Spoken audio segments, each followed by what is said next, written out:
Hello and welcome to Lovneesh sir की क्लास। आज की शिक्षा निदेशालय राष्ट्रीय राजधानी क्षेत्र दिल्ली की वर्कशीट नंबर 13 जो कि कक्षा 8वीं के विद्यार्थियों के लिए है, यह ली गई है सामाजिक विज्ञान से। और इसमें आज हम फिर से एक बार पाठ नंबर 7 हाशियाकरण की समझ को जारी रखेंगे।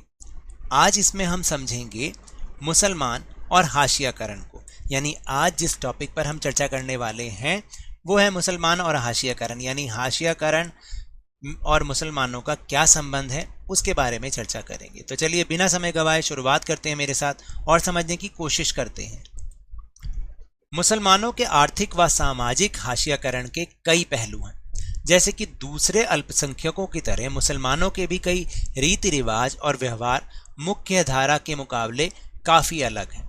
यानी कहने का मतलब ये है कि एक तो ये बात कि दूसरे अल्पसंख्यक जिस तरीके के रीति रिवाज अपनाते हैं, व्यवहार करते हैं, वो मेन जो मुख्य धारा के जो लोग हैं उनसे थोड़े बहुत अलग होते हैं। जैसे सब नहीं, लेकिन कुछ मुसलमानों में बुर्का, लंबी दाढ़ी और फैस टोपी का चलन दिखाई देता है, जो कि ज़्यादातर लोगों में नहीं होता। बहुत सारे लोग सभी मुसलमानों को इन्हीं निशानियों से पहचानने की कोशिश करते हैं। इसी कारण अक्सर उन्हें लोग अलग नज़र से देखते भी हैं। कुछ लोग मानते हैं कि वे हम बाकी लोगों जैसे नहीं हैं। अक्सर यही सोच उनके साथ गलत व्यवहार और भेदभाव का बहाना बन जाती है। और पिछली कक्षा में तो हमने ये भी पढ़ा था कि किस तरह अंसारी परिवार को किराए पर मकान ढूंढने में मुश्किल आ रही थी।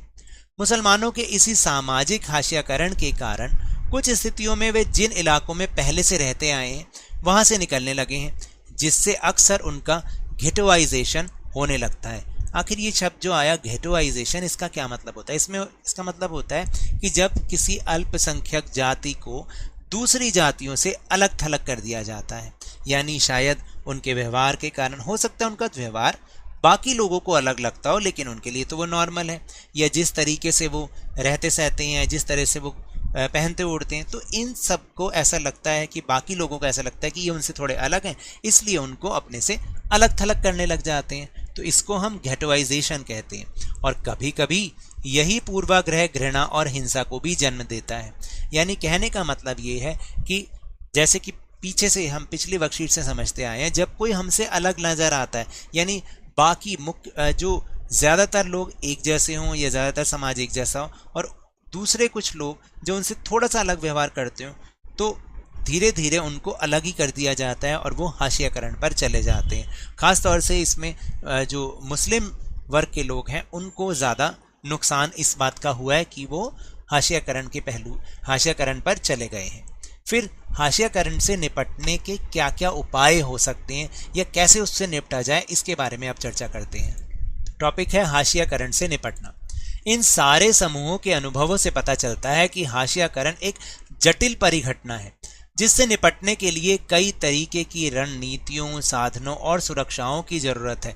यानी हाशियाकरण होना ही नहीं चाहिए हमारे समाज में, लेकिन अगर हो रहा है तो उससे निपटने के लिए हमें बहुत सारी रणनीतियाँ यानी कि उपाय हमारे पास ऐसे होने चाहिए और कानून में भी ऐसे उपाय बनने चाहिए जिससे कि हाशियाकरण हो ही ना।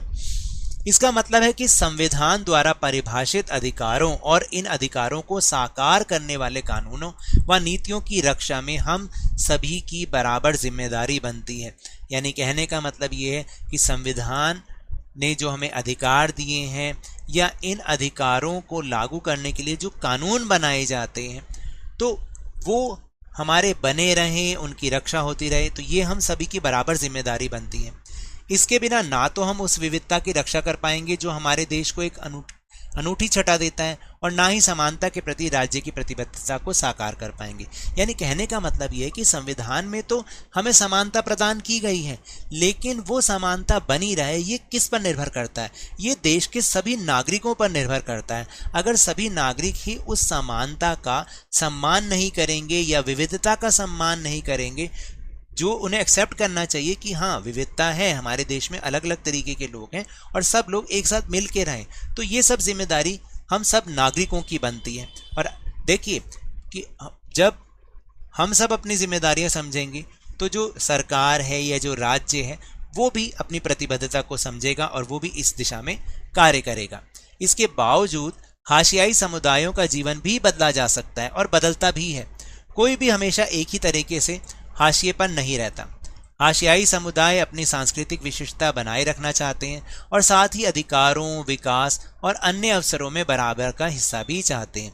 यानी जो हाशियाई समाज होते हैं, जिन्हें हम अलग थलग कर देते हैं, वो अपनी सांस्कृतिक विशिष्टता बनाए रखना चाहते हैं और हर कोई बनाए रखना चाहता है। सब कोई अपनी संस्कृति बनाए रखना चाहता है, बचाए रखना चाहता है। और साथ साथ वो ये भी चाहते हैं कि जैसे दूसरों को अधिकार मिल रहे हैं, दूसरों का विकास हो रहा है, ऐसे ही वो भी ये चाहते हैं कि उन्हें भी बराबरी का अधिकार मिले, उन्हें भी बराबरी का ही विकास मिले।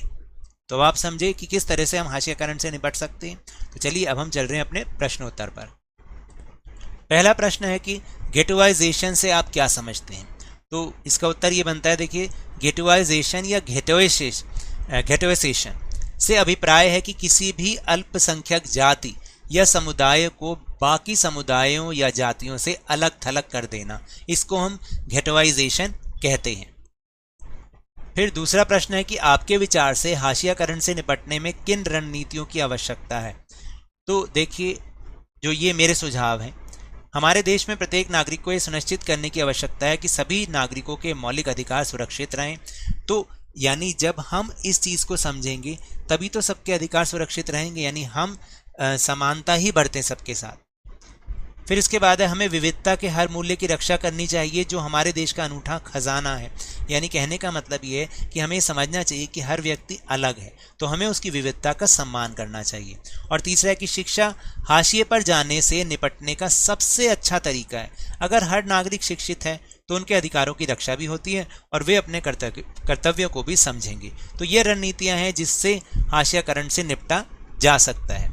और फिर इसके बाद अगला प्रश्न, तीसरा प्रश्न है कि अगर आप किसी हाशियाई समुदाय का हिस्सा होते तो आप अपनी सांस्कृतिक विशिष्टताओं की रक्षा किस प्रकार करते। तो देखिए, हमें अपनी सांस्कृतिक विविधता पर गर्व होना चाहिए सबसे पहली बात, और सभी के लिए समानता को बढ़ावा भी देना चाहिए। यदि मैं हाशिए पे पड़े समूह का सदस्य होता तो मैं शायद निम्न कोशिशें करता। जैसे अपने समुदाय को सबसे पहले शिक्षित करता, अपने समुदाय को क्या करता, शिक्षित करता, उन्हें एजुकेटेड बनाता।